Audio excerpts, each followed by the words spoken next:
Upon her arrival to Prythian, Feyre finds herself in the opulent and enchanting world of the Spring Court. But despite the wealth, comfort, and excess of food in her new home, Feyre cannot help but try to find a new way to convince Tamlin to return her to her family, or devise a means of escape if he refuses. Is this new world and the High Fae Feyre finds herself encountering as despicable as she imagined? Or will they be her salvation?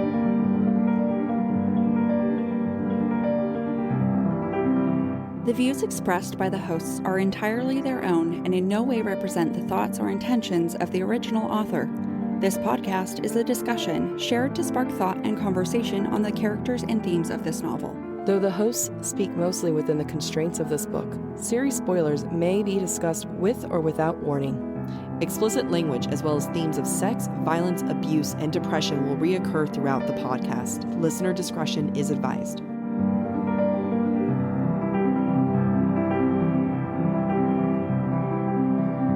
Welcome back to Book Talk for Book Talk, a podcast where we deep dive into the writing of your favorite novels. This season, we are exploring Sarah J. Maas's most controversial novel in the Court of Thorns and Roses series. This is Jack. And I'm Amy.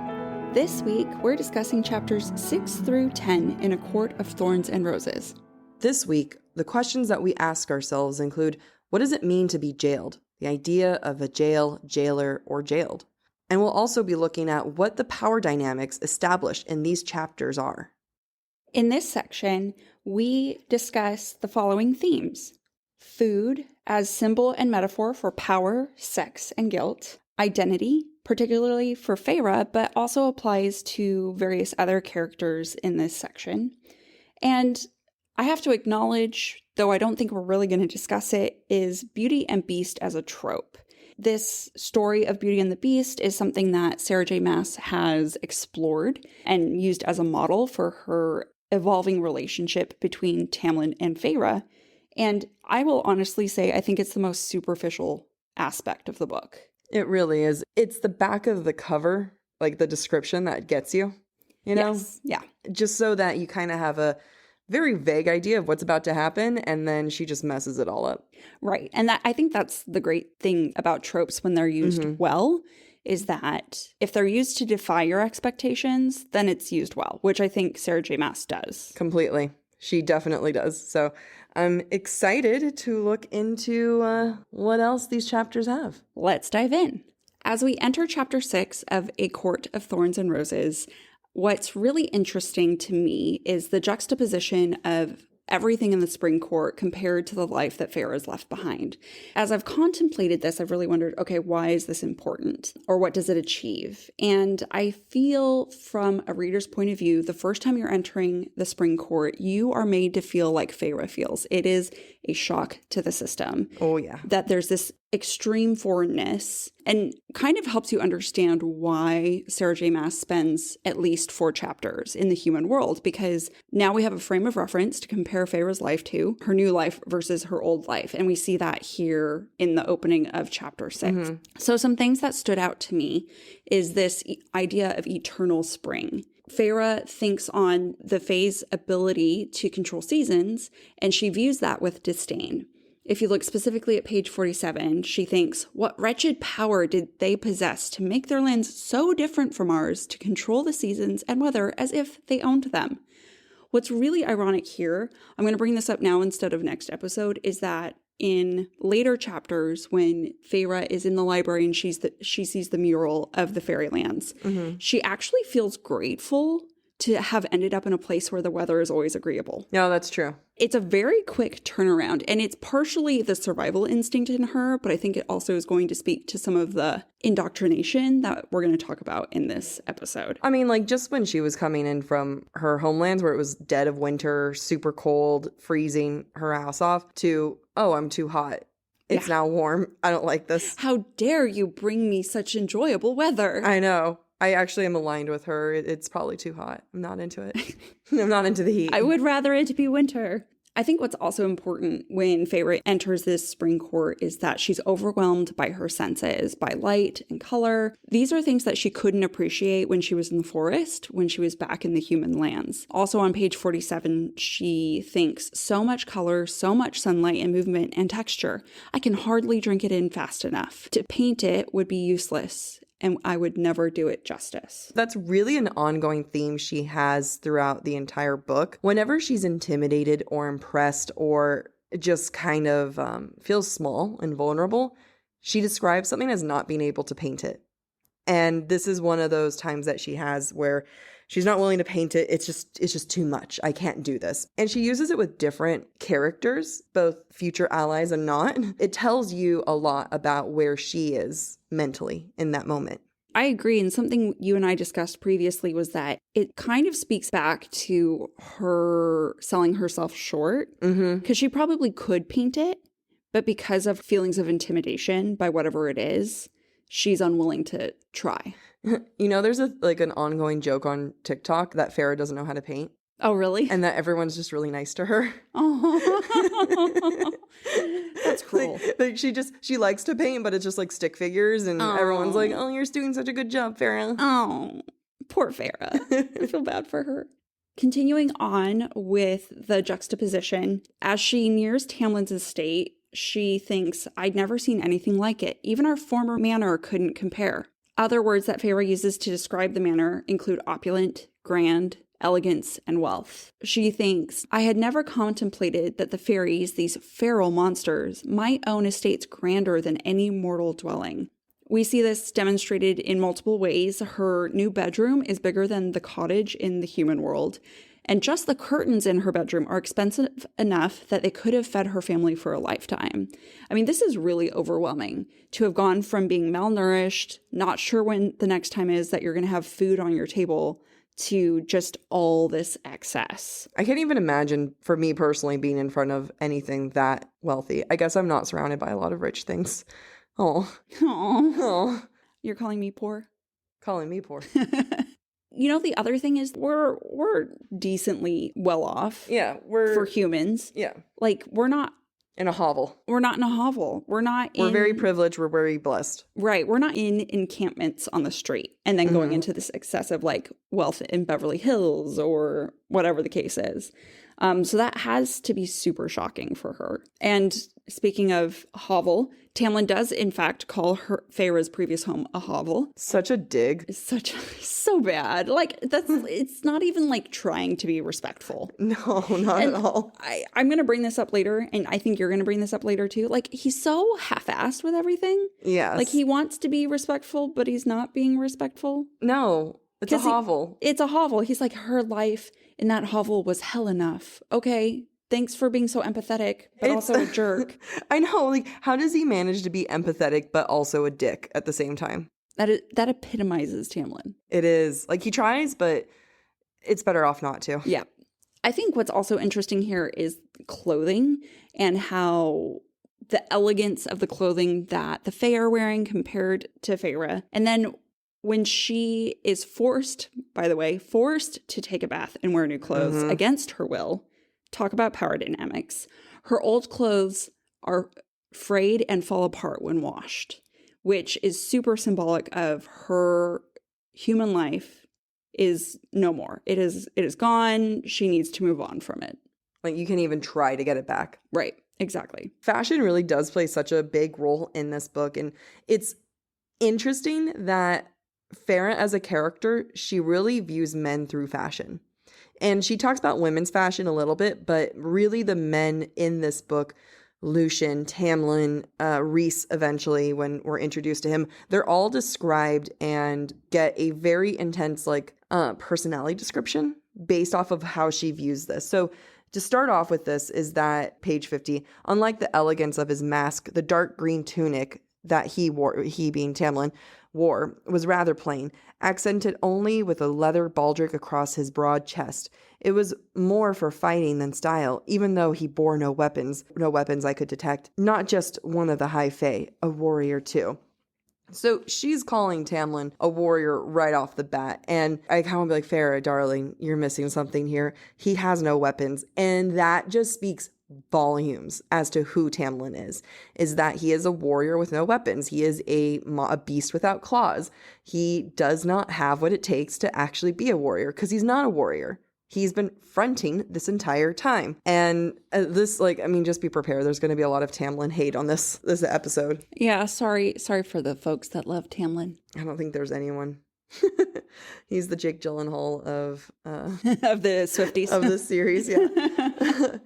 As you mentioned, Amy, is like they pluck her like a chicken, they cut her hair, and they're trying to get her to assimilate, which is interesting that they're plucking her hair. Like, I mean, we can only assume that means eyebrows, probably her legs, her armpits. And it really is, when you put into context, remembering this entire time that this is all for her to break a curse. They brought her here to fall in love with Tamlin.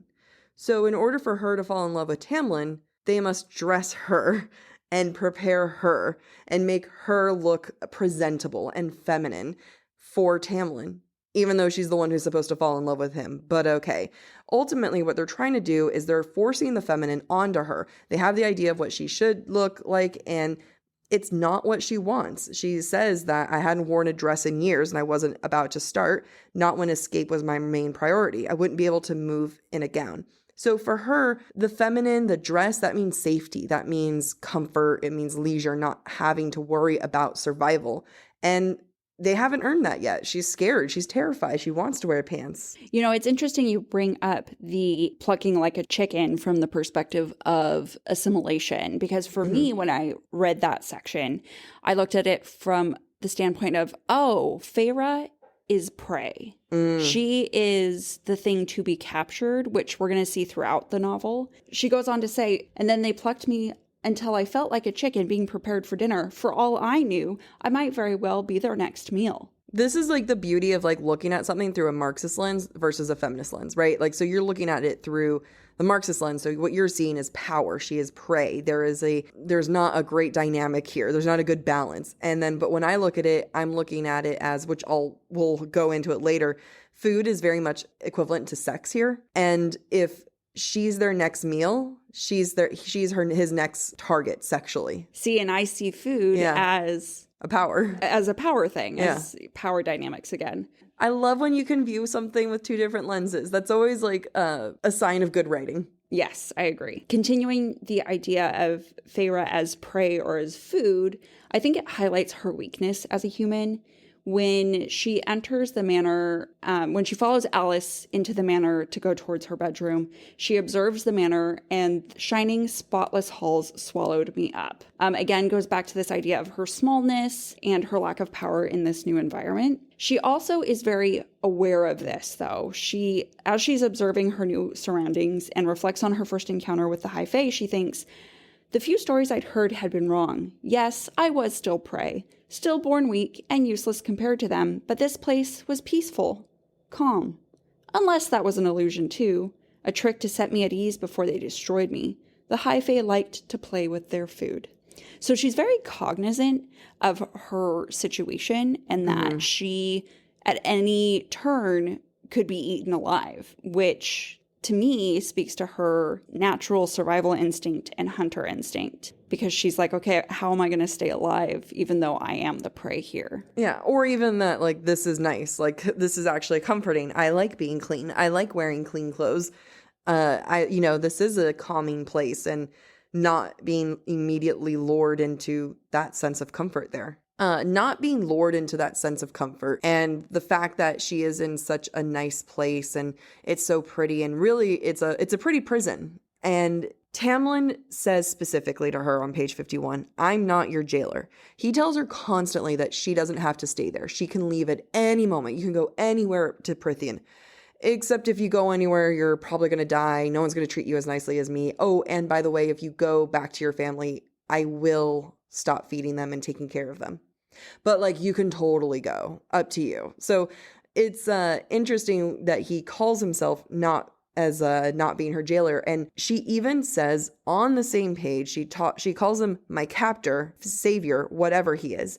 And it's really early on that she recognizes that in him. At this point, like, she doesn't really know that she's safe and she's in a good spot here and doesn't need to, like, worry about too much. And she already recognizes that, like, maybe he's not the worst thing in the entire world, or at the very least, like, this is still better than what I had. Talk about Stockholm syndrome. I wonder if my pets think this about me. 100%. Like, she's my captor. Wait, no, she's my savior.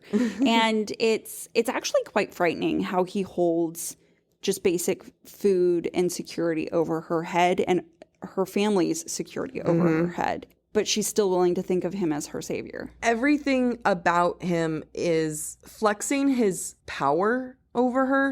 And that's not just magical power, although he does do that to her several times, which is pretty fucked up. Yep. So Tamlin is really good at using everything he has over her and being a perfect jailer. But ultimately, I think, like, and we both agree on this, food is one of the biggest themes early on and how he manipulates her. Yes, you need to see my book and how many tabs I have for my food is power theme, because food. It comes up multiple times pretty much in almost every chapter. And so for just being in chapter 6 still, this is where we really start to see the food as an indication of power, which I shorten to food as power.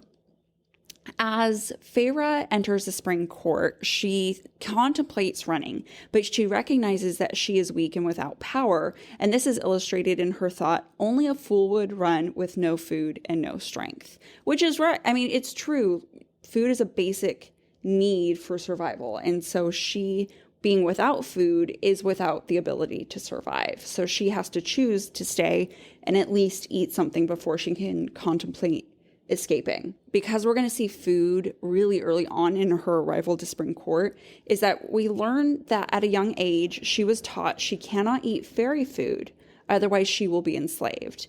And we learn later on that this is a lie. And she becomes a slave to this lie because she feels like she can't eat because then she'll be trapped. But she's trapped because she needs to eat. And she can't leave until she eats. The mental gymnastics that Feyre has to do in this. Yeah, poor thing. I wouldn't want to be her. No. Before Feyre is excused from the dining room, Tamlin refuses to answer Feyre's questions or give his name to her, and instead demands that she eat. And this is just the beginning of the power dynamics that are demonstrated through food and who is serving food and who is eating food. When she refuses to eat because she believes this lie that eating fairy food is dangerous for her, Tamlin then serves himself food and begins to eat. It's a show of power. It's him trying to alpha her of, look, I have food. I have power. You can continue to starve yourself, like I tell my dog. You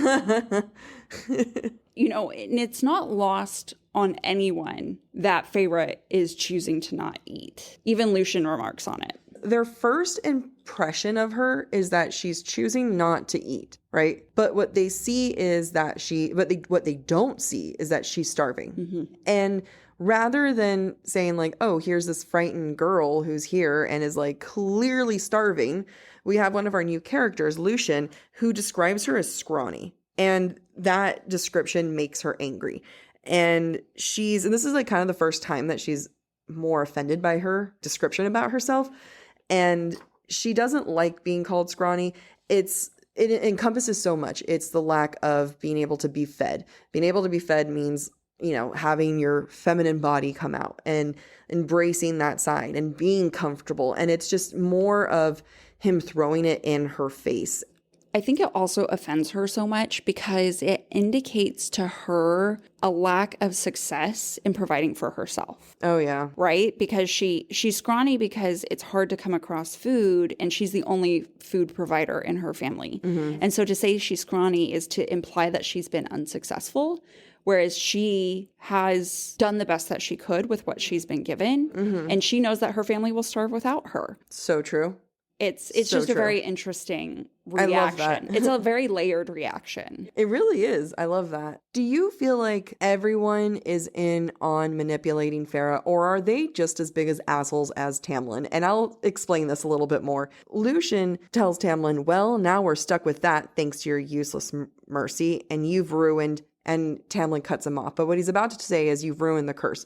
I want to like really bring this in. I will never drive this point enough. They have not brought back a single woman to their house. Like, it's not like they've been doing this year after year and, you know, they've had 5 failed women try to fall in love with Tamlin.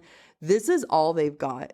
This is a huge success after 50 years almost, right, of this. And they finally get a woman here, and they're just like an attractive woman, because even Feyre admits that she's not like a far cry from ugly, which we'll get into later. But I love that I don't love, this is a very sarcastic love, that they just really like throw that in her face, that she's almost like a failure to them in many ways without even giving her a chance. And even Alice later on, towards the end of this earlier chapter, talks about how, like, she talks about Andros.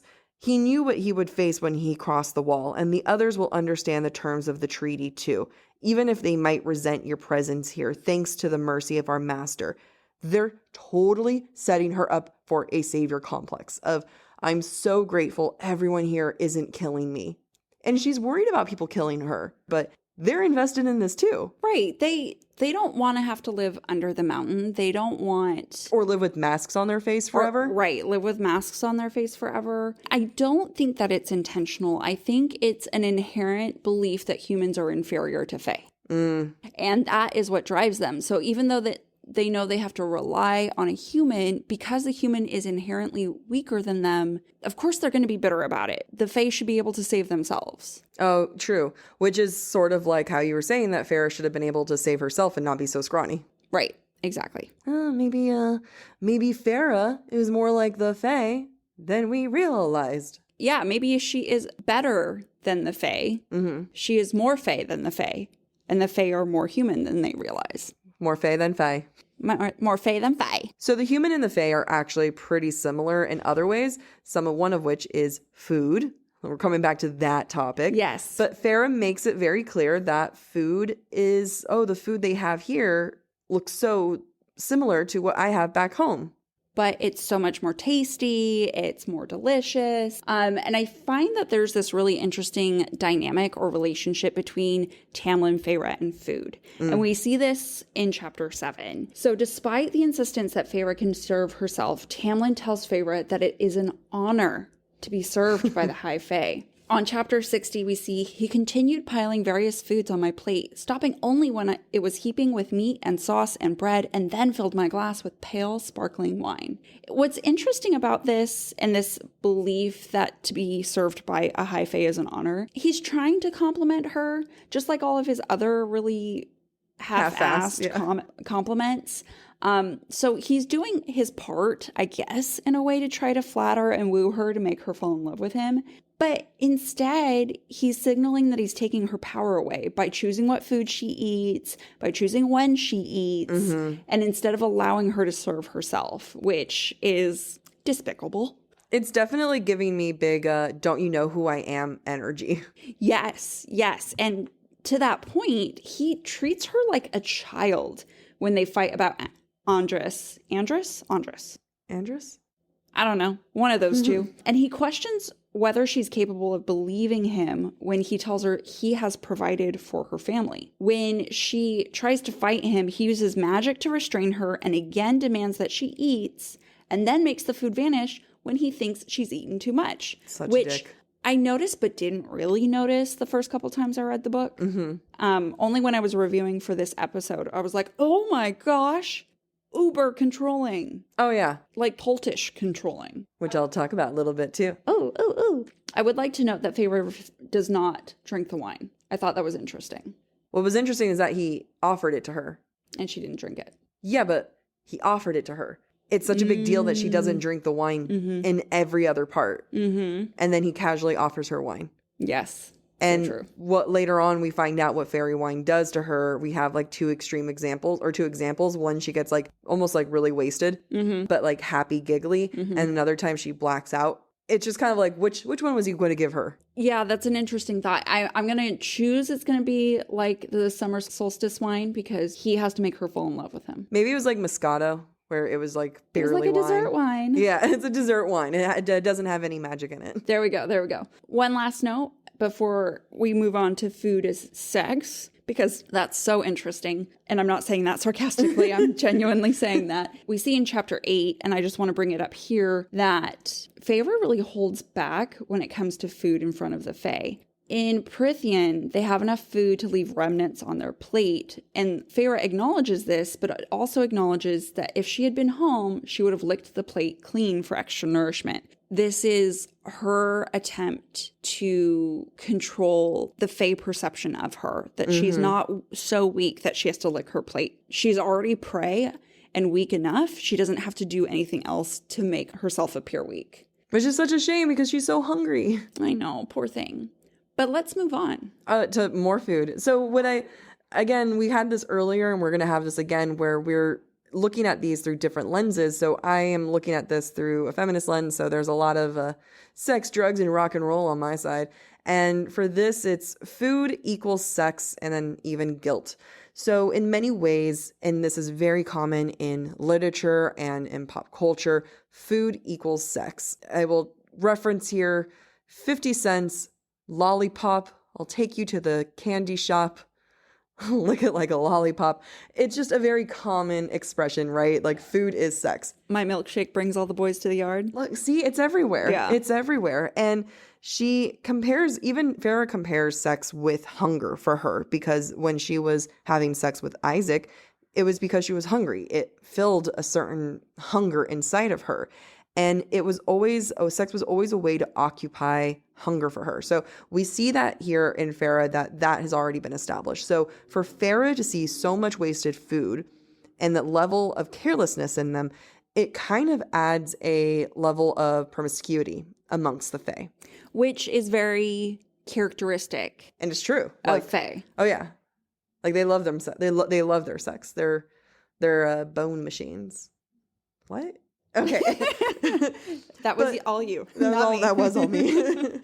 But even, and I'm not making this up here, people. Like even Lucien says to Tamlin when he tries to feed Feyre and Feyre's just not having it, he says, your skills with the females have definitely become rusty in recent decades. It's innuendo. It's sex. So if sex equals food, right, and he's force feeding her, then like what is this? And I don't want to say like it's rape, because obviously it's not rape, but there's a certain amount of violation here happening. Oh yeah, it's non-consensual. And we're going to see lots of non-consent in this book. Yeah, it's just a really great way of showing a certain amount of victimization and vulnerability on Feyre's part without anything overtly happening. But it's subtle and it's happening there. What's also interesting when I mention it a little bit with guilt is that she talks about her family starving and how she can't even eat this food. She feels horrible eating this food because on page 60, she says, so I'm to stay in this luxury while my family starves to death. And she's upset about that. And, I just really want to take a minute here that this is in many ways an example of survivor's guilt. She gets to live in luxury and eat this beautiful food while her family starves. And it's definitely could, show some PTSD and put her in a vulnerable position to trust her new captors. Talk about Stockholm Syndrome.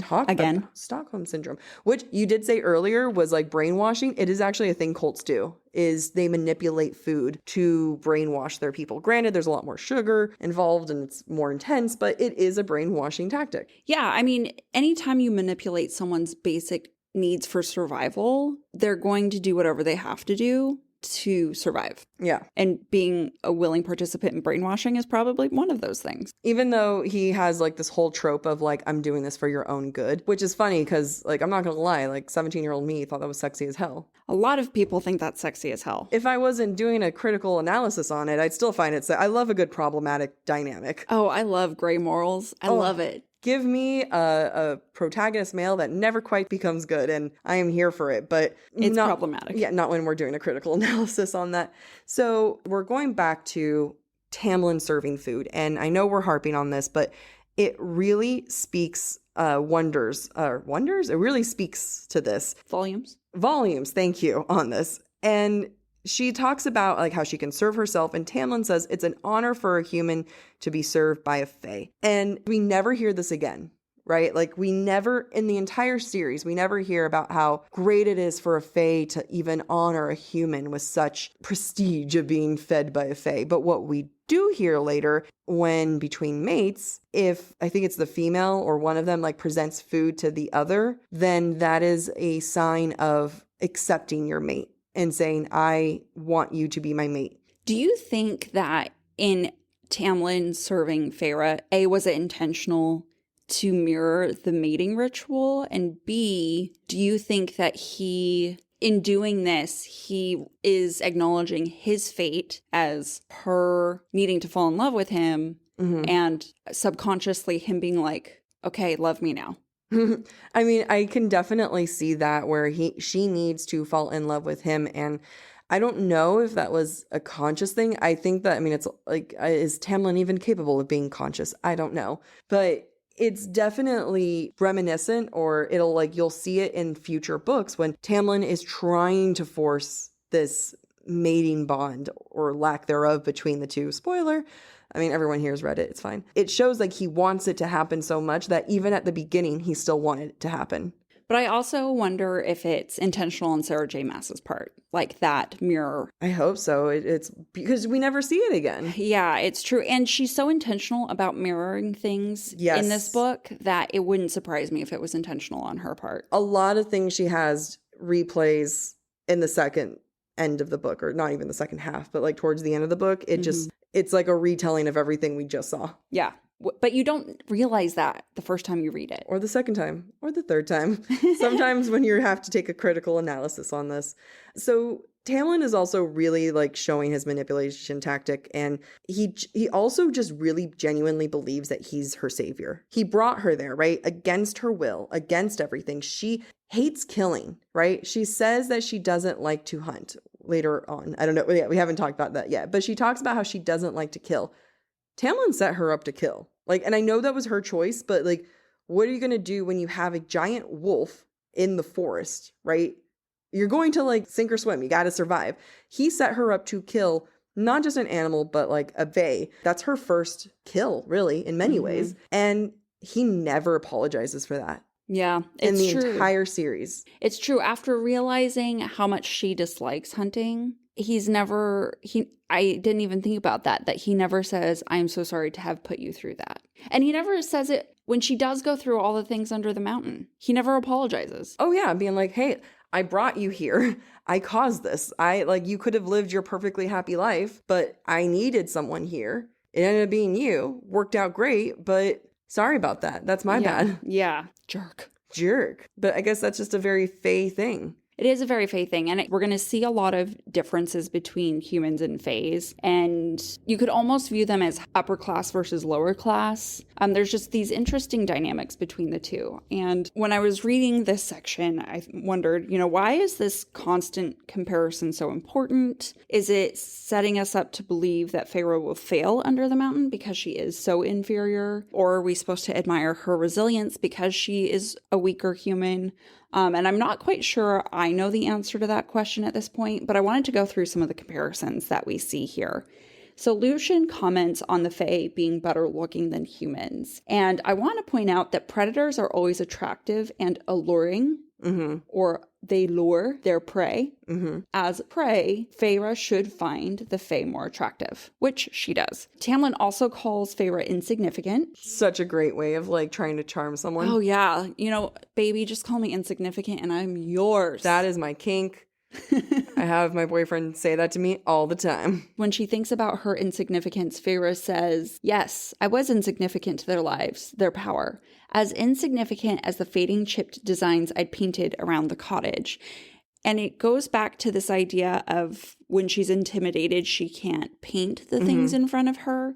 And we explore this a little bit more when she looks at the paintings in the halls of Tamlin's manor. She's so in awe of them, and that's juxtaposed when compared to her hate for the flowers she painted in the cottage. And this interesting dynamic that as a human, she's not capable of painting well, yet these Fae are so capable. And I think it's one of the first things that makes her admire the Fae and recognize her inferiority. I mean, part of it, and we'll go more into it, is that she doesn't have an identity. Her only identity beyond survival and taking care of her family is, I kind of like to paint. Yeah. And that is her only way of being able to identify with the Fae. And she does not need Tamlin to tell her that she's insignificant in order for her to feel insignificant. Right. Yeah, because there's enough for her to feel that way. I mean, Alice even mocks her for this snare she sets up in her bedroom and says, well, I can still break your bones. I know, right? Like, what the hell, Alice? And Feyre says, well, I was going to use it as a warning bell. And so Alice is like, yeah, well, I can outrun you too. Like, there's plenty to feel insignificant about as a human. I feel, honestly, Feyre as a human, I still think could beat Alice as a Fae. Oh, yeah. 100%. Like, she can take you any day, Alice. Don't you dare insult her that way. Well, and I think, and we're going to see this a lot, that the Fae take Feyre for granted. Oh my god, yeah. And then she ends up being their freaking savior. Yep. Going back to them talking about being so attractive, Lucien starts to go in on Feyre on what she thinks about their look. So he's like, what, you mean we're not handsome enough? We're not good enough for you, but we're so attractive. And like, for her, caring about your looks becomes a weakness because, again, like, that's not survival. That's you're going to waste time trying to do that. And they start to mock her desirability, and it's, to isolate her. It's to, like, you're really breaking this girl down so that she is set up to fall in love with anything that's nice to her. Like, it's so awful. It's horrible. Again, I'm going to say this the entire season. Oh, yeah. It's so half-assed. Like, everything is so half-assed. Why can't you just genuinely compliment her? Why do you have to rag on her when you could just be nice? Well, there's a name for it. I can't remember. It's like when guys go up to you in a bar and they're trying to, like, they insult you in order to compliment you. There's, like, a thing. I don't know. It's some, like, douchebag method. But, I mean, that's kind of what they're doing. They're breaking her down. And then it's like, cool, now you get to fall in love with me. Good job. Even though it's about Feyre falling in love with Tamlin, it's not about that in the first, when we talk about appearances, it's not about like, oh, Feyre, so what do you like about Tamlin? Doesn't he have the most luscious blonde hair?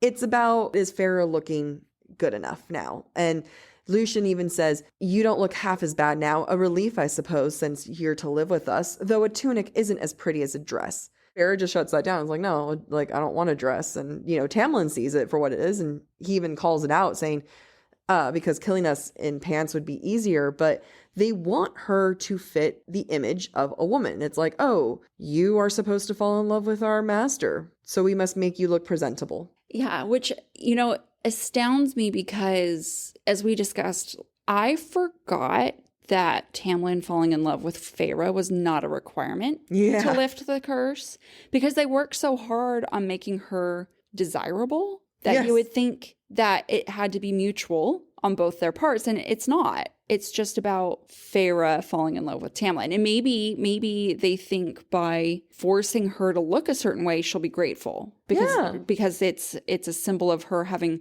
shed her entire horrible life. But it's just controlling and manipulative. Like, what's Tamlin doing to get dressed up? He's doing nothing here. He's not even trying to meet her halfway. No, even his compliments to her, although it's funny as hell. Lucien is kind of encouraging him, trying to get him to compliment, and he's like, your hair is clean.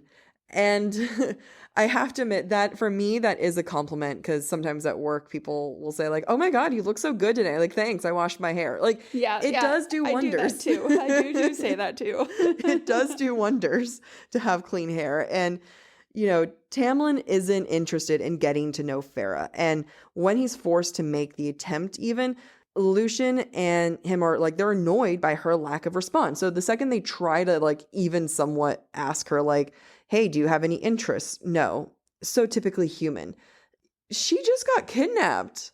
Give her a beat. Right. She's not going to give you any revealing information. No. And then like to insult her followed right after that. But they're really beating her down, and, they don't have to. And her appearance is just is something that she really hangs and hates about herself too. And, when we really get the first look at her, page 69, that's really far into a book to like finally get a description with our heroine.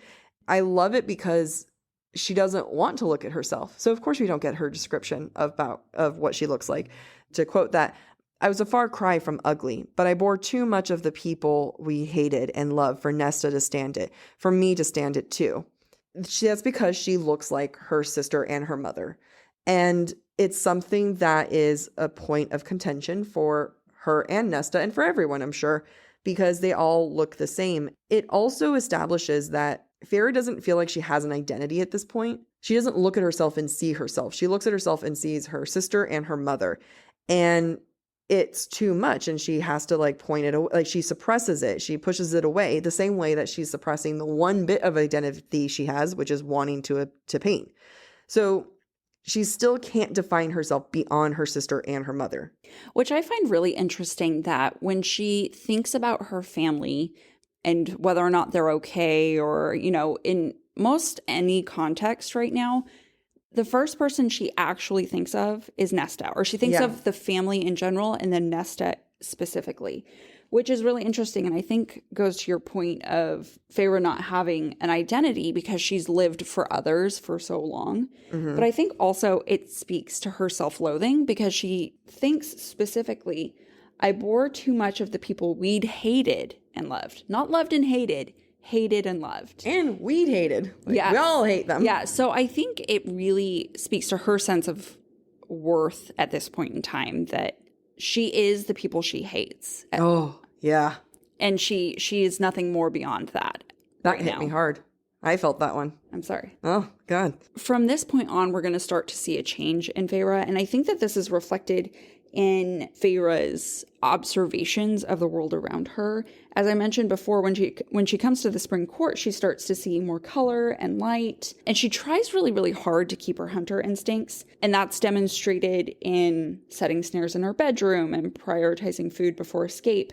But I think we're going to start to see a shift. We'll probably discuss this more in the next episode, but Feyre's going to start to acknowledge the part of herself that she desires to have or to pursue, and we see that transition in her observations of the world around her.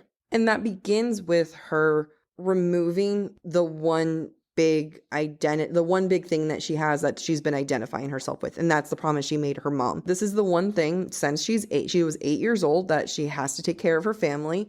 And she says on page 60, I'd given my word and held to that word for so long that I was nothing and no one without it. So it's really sad and scary that she has to give that up in order to find herself again. And it's great. I mean, she's being forced to. So, you know, there's that, which is nice. But it's her family's safety has always been her biggest concern. Unfortunately, when she goes to Tamlin, or when she talks about her family's concern to Tamlin, he gets angry at it.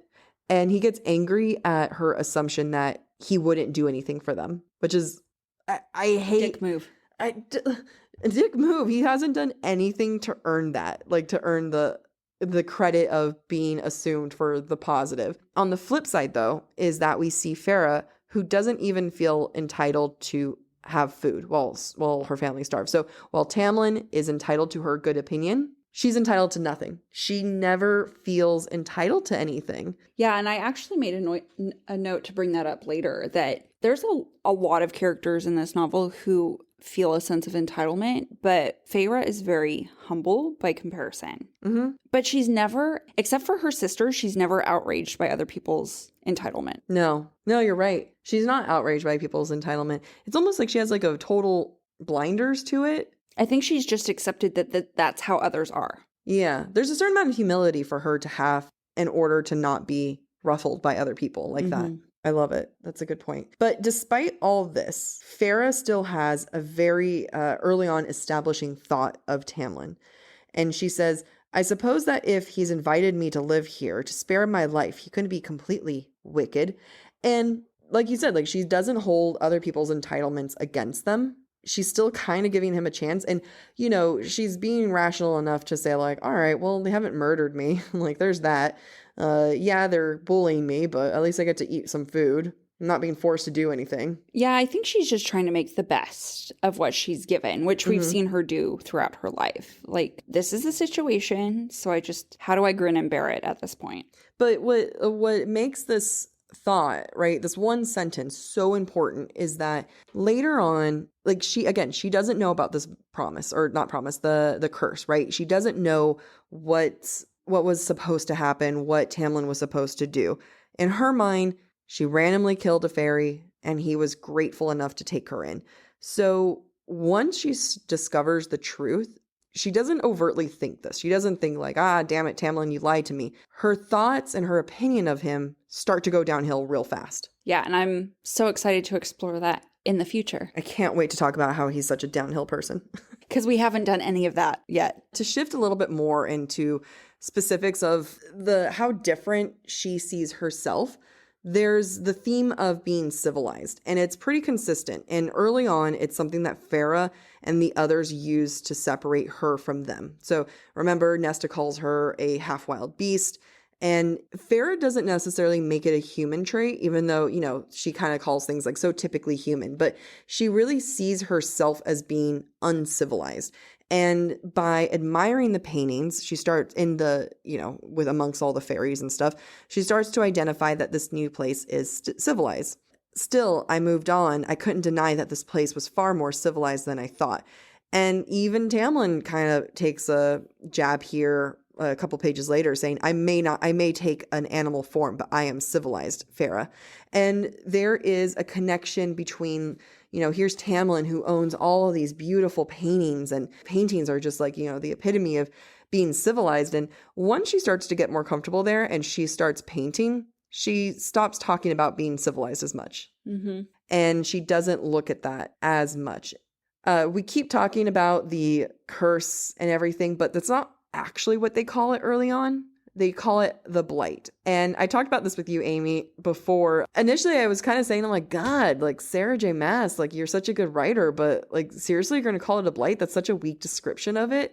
And then we talked about it a little bit more, and it was just like, oh, it's not Sarah J. Maas who's calling it a blight. It's Tamlin who's calling it a blight. And again, talk about so half-assed. Like, you're trying to give Feyre information to help her break this curse, but you couldn't even try to give her a clearer metaphor. Like a blight, if you look at it, it's like a infection or disease amongst plants. A lot of times it's, yes, it has like destruction, but it kind of it shows a lack of accountability on his part. I mean, he caused it. Like he pissed off Amarantha. Right. He has no onus. He has no ownership of his role in bringing this curse around, or this blight. And I think that's partially because he believes it'll go away and that he'll overcome it, even though he's done practically nothing for the past 50 years. Nothing. He's done absolutely nothing. And I love like when now every time that they mention the blight and, the magic's acting weird or something. No, you're not. Like, you're being conquered by a woman, and Tamlin can't admit that he's like a woman's like kicked his ass. Which is interesting because like later on we do find out Tamlin has like very gender stereotypical roles in relationships. Yeah. So it's kind of interesting when you think about like Tamlin can't handle a woman, even though Amarantha sucks, but he can't handle a woman in power enough to say like, granted he can't tell her about the curse, but something of saying like, rather than saying like, oh, it's a blight, it's this thing that's inevitable. But that's just kind of who Tamlin is. Well, Feyre is just the ultimate badass. Yeah, it's interesting that Tamlin acknowledges her hunting abilities and the fact that she likes to hunt, which she says she doesn't like to hunt. She does it out of necessity. He recognizes that trait in her, which I think is going to be the first signal to how they fall in love, which we'll explore in the next episode, that he sees in her something he thinks he sees in himself, which is the ability to hunt. And we still see that in her at this stage in the book. She plans escape routes. She checks to see if things have locks. She steals a knife from the table since she's weaponless. And I want to side note, she steals cutlery from the table. Like, if we're talking about food as power, the cutlery is not her power. It's borrowed from Tamlin. So she's not at a point where she has her own power. But Tamlin's willing to acknowledge that she might have power, which I think is interesting from your point of view. Tamlin can't handle a woman in power. He definitely sells Feyre short plenty of times throughout the novel, but he does acknowledge that she has some capability. Like, the things that make Tamlin fall in love with Feyre are the things that he sees in himself. Oh, such a narcissist. Right? Yes. And that's not always the case. Like, you can fall in love with someone as to who they are, not necessarily like, wow, I see me. Yes. You know, a point that you're making here is that we're seeing Feyre being able to doing things early on that eventually help her in the later part of the book. And I just kind of want to take a slight beat here. And one of these quotes that she says on page 76, "I never been particularly good with words, had never learned the social warfare my sisters and mother had been so adept at, but I'd been decent enough when selling hides at the village market." And it's her making bargains, and she's used to negotiation, and she's quick to think on negotiations. And that's just something that we later see, because she makes like 2 more bargains later on in the book, pretty big bargains. And, you know, if there's any kind of doubt that that's the kind of character she is, no, like, she would do that. So going back to how Feyre views everyone, a big part of how she views people isn't just with fashion, but I guess, I mean, maybe it's still fashion with these like fairy men, with these fae men of just Tamlin and Lucien, because you don't see this with Rhysand, but these men use weapons as fashion choices. They are accessories. They're accessories. They're little like bitches. Oh my God. So Feyre compares Lucien and Tamlin's weapons, right? So while Lucien's sword is described as ornate and has jewels in the hilt of the sword, which makes it glisten, Tamlin is described as the polar opposite. So unlike the baldric of knives still strapped across Tamlin's chest. So she's putting more value or respect on Tamlin, right? Because there's not a lot of jewels. It's like more like for fighting. Even though she admits there's no one there to fight it, which is so funny. Like, every time she like looks at it, not every time, but the times where she looks at it and she's like, what? There's no one here to fight. What are you doing with this? But she definitely puts value on Tamlin's knives rather than Lucien's, which is interesting because Tamlin, correct me if I'm wrong here, Tamlin never uses any knives, right? I don't remember him using knives. The only time he has a sword that he really holds is during, what is it, like that night, the horny night, the festival night. Oh, Calanmai. Calanmai. You know what's interesting, though, is even though he never uses the knives on his baldric, his claws are often described as dagger-like. Yeah, he's more used to his claws than his own swords and knives. What's funny here is that Feyre ends up getting a blade or dagger or something like that from Lucien, which is also pretty and bedazzled. So it's just kind of contradictory. And then she ends up using that very well, very talented. Despite all this, Feyre still holding on to hope that she can have that dream of being able to marry off her sisters and paint and still have everything that makes her happy. And it speaks volumes on who she is as a character, because her goals are still the same. Despite seeing all this wealth and all these riches, she's not thinking like, okay, if I can take an entire wagon back, we can buy an estate. Like, she's just like, I really just want to paint and have my sisters leave me. That's all I want. And her goals and her dreams are small, and it's sweet. And I like her. And I think, again, this is where I wanted to bring up the point that she is a humble character. Yes. Unlike Tamlin, unlike Lucien, unlike a lot of characters who are very entitled, she still has that simple dream of, I just want to be fed. I want my sisters to get married. I want to paint. She doesn't want to be rich. She doesn't want to steal anything. She just wants the little things. Meanwhile, in contrast, we have in future books, Tamlin, who wants more and more and more and more. And, you know, whether the more means Feyre or more means taxing his own people, there's never not a moment of him wanting more. And then the last other side note I have here is Feyre makes it clear that she doesn't miss her mom. She talks about how she hasn't missed her mother in years. And this is just one of those moments where last episode, Amy, you mentioned that she abandons her promise really quickly to her mother. I think this is just one of those moments that Sarah J. Maas sets up for us to believe why, like, that she could abandon it, because she's like, I don't love her, I don't miss her. And she's like ready to dump her. Yeah, which I'm so glad you pointed out, because the first time I read the book, it was really weird to me how quickly Feyre moved on. But now going back and seeing these instances where she's like, yeah, I hated her. Yeah. I haven't missed her. Screw that bitch. Yeah, it makes it more believable that as soon as she's absolved of her promise to her mother, she's like, oh yeah, freedom. Never thinking of her again. Yep. You know what stood out to me most is, again, on the idea of Feyre experiencing color and light and trying to hold that at bay. As I contemplated this, I felt like in Feyre's eyes, only the rich or the Fae can enjoy the finer things. She must survive as a lower class individual or a human, which I think is also demonstrated in going back to the idea of her dream. Like, her dream isn't revised now that she's seen this grand manor and all the nice things that Tamlin has. She doesn't stop and say, ooh, I want this for myself. She still wants the simple things that she's always wanted. This exposure to wealth has not changed that for her. I cannot say the same for myself. Oh no, I can't either. Like, put me on first class for one time and that's it. Like, I'm never going to go back. Agreed. Going back to this idea of Feyre must survive and only the rich humans or the Fae can enjoy the nicer things. This often presents itself for Feyre in nature, where she naturally wants to observe lights and colors and smells, but her upbringing forces her to focus instead on how the information she takes in with her senses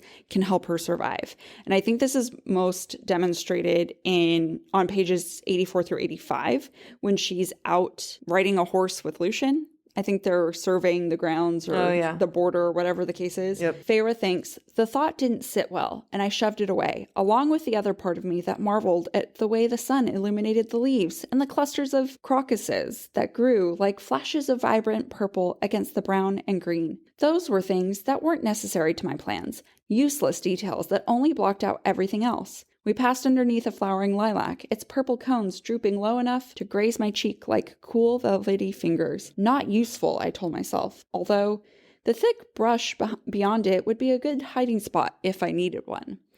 And it's just so sad that even now, when she's been told she can stay, when she's been told she can eat, and she has nice clothes, she can't even enjoy some flowers. All Feyre wants in life is to live in a cottage in a meadow and listen to folklore. Yes.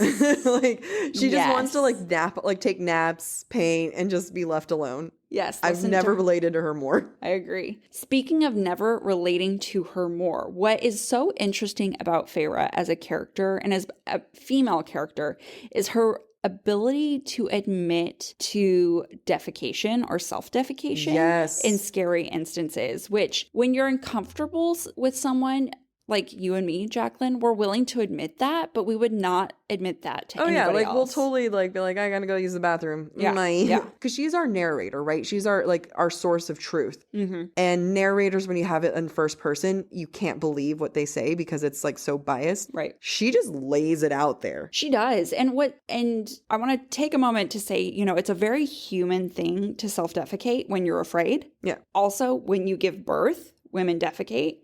Or when you die, you defecate. And Lucien makes fun of this and makes fun of Feyre for this specifically by associating it with cowardice. He tells her, I suppose you humans are such hateful cowards that you would have wet yourself, curled up, and waited to die if you'd known beyond a doubt that Andros was, or what Andros truly was. And she was like, yeah, I would, whatever. Yeah. She doesn't care, because we've seen her admit to us before that when her father was beaten by the creditors, she admits, I had soiled myself and then vomited right on the stones before the hearth. And I think that's really interesting, especially as a female character, that is something that she's willing to be so honest about. And I think it's important to pay attention when she observes this in herself as well as other characters in the book throughout the novel. Oh, yeah. And why is it important? I think it's because it indicates who is or who is not in power. Do you think she's in power by being able to admit it? Or is it she's so comfortable admitting when she's not in power? I think she's not in power in life. Right. I think it is a sign of weakness, but her ability to admit it is her ability to acknowledge when she's not in control or when she's not in power. By her being willing to acknowledge that, it also sets her up for being able to handle all the trauma. Right. Because she's just like, well, this isn't great. this sucks. I'm in a cave. I'm trapped. I'm probably going to die. Yeah, I think honestly, in humans in life, you are capable of being more resilient in difficult situations when you are able to acknowledge that the situation is hard. Mm-hmm. When you try to deny that the situation is hard, you're honestly just doing more harm to yourself mentally and emotionally. Yep. Rather than saying, okay, this is difficult, but I can get through it. Yeah. I mean, but I love that she doesn't even necessarily admit that she's going to get through it. She just is like, I would rather choose death. Yeah, like, yeah. If I wasn't responsible for everyone here, I would die. I'm out.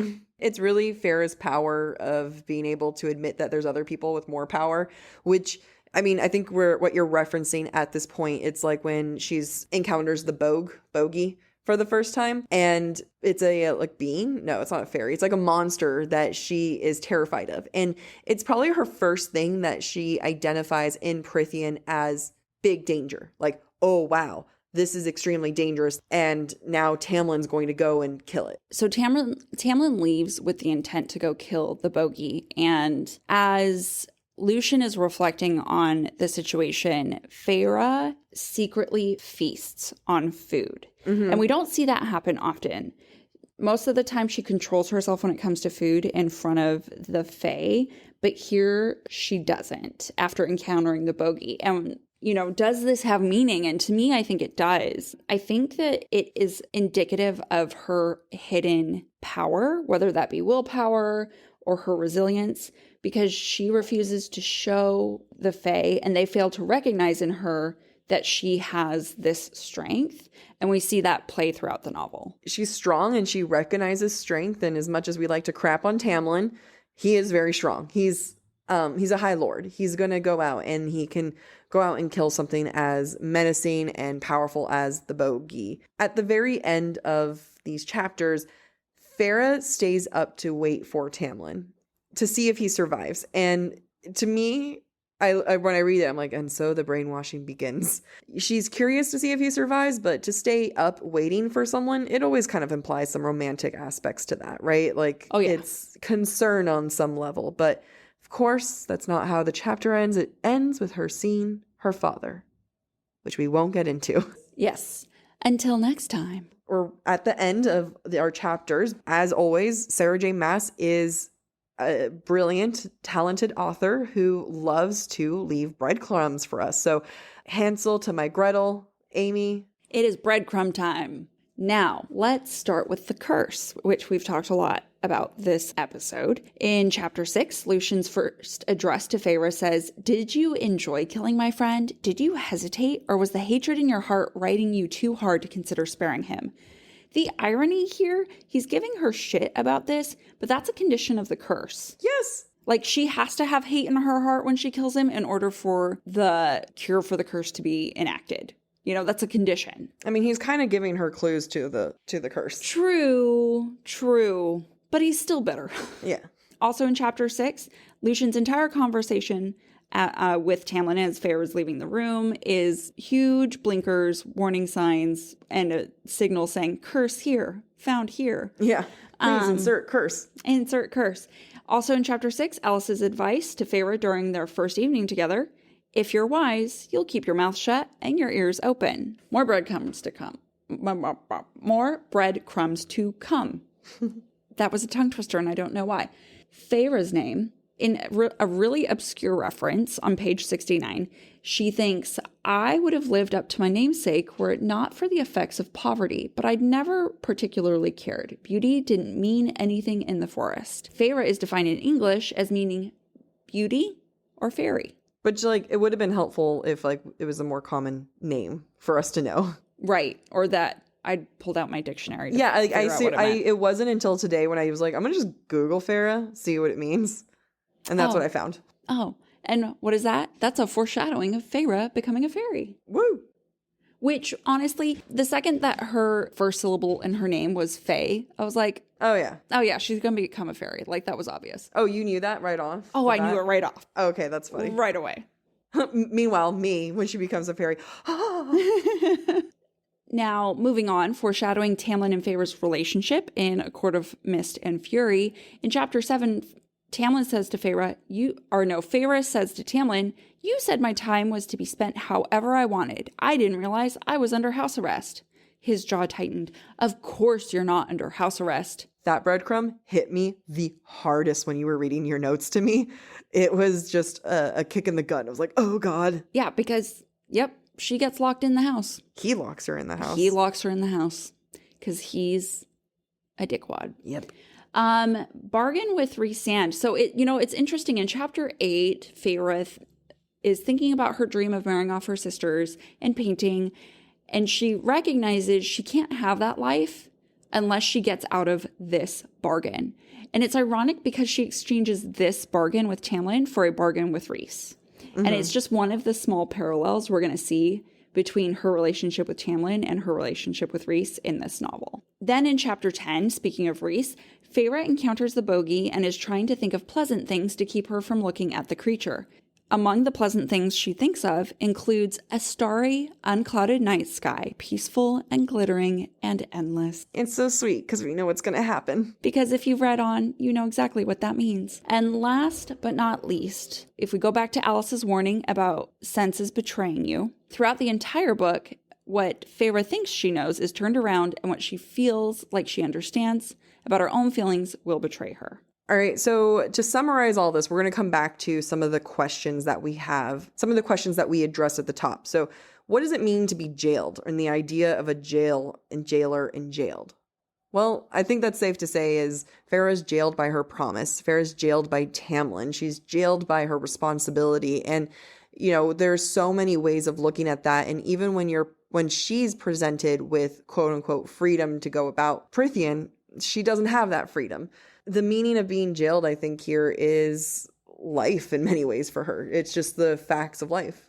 As you were saying that, the thought came to mind, does Feyre view herself as a victim? Great question. And let's say our answer at the same time. Ready? 1, 2, 3. No. I was going to say maybe. Oh my God. I thought we were the same. No, I mean. No. Go, prove your point. No, State your case. I believe on one hand, she does not view herself as a victim, that she just does what she has to. These are the cards she's been dealt, and she just has to do what she has to do to survive. However, she does view certain things with resentment, which I feel like are fair. Indicative of a victim mentality. She views her promise to her mother with resentment. She views her situation as being taken by Tamlin with resentment. She views her family with resentment. So I don't know. She doesn't play the victim. Well, I mean, that comes to the question, what does it mean to be jailed? To be jailed, you're a victim of some sort, right? And does she see herself as jailed? I think at the end of the day, again, it's both yes and no, because she is so resilient. Even if she subconsciously understands that she is a victim of her circumstances, just like her reaction to Scrawny, she's unwilling to be labeled that way. She's unwilling to be put down that way because she is at her core a fighter. Fair. I can see that. So then the other question then we had at the top was, what are the power dynamics established in these chapters? And I think we covered that completely. Yeah, Feyre, food, Tamlin, power, Fae. Yeah, lots of power dynamics going on. And it's going to be interesting as we go throughout the novel how those power dynamics change. Oh, yeah. So it was really important for us to really hash those out here to set the base level understanding of what the power dynamics are, because they are going to change, and the change is going to be subtle and over time. But so blatant and aggressive, and once you see them at the end, it's just like, oh wow, things have shifted here. So yeah, we harped on it because we needed to. It's established quite a bit, and as we take you through the journey, it's going to be glorious to see how, different it's going to be. What I walked away from this book for the third time thinking is that Feyre is a way more admirable character than I realized. Agreed. I never disliked her, but I never particularly valued her as a heroine. And this exercise has definitely made me view her in a different light. Agreed.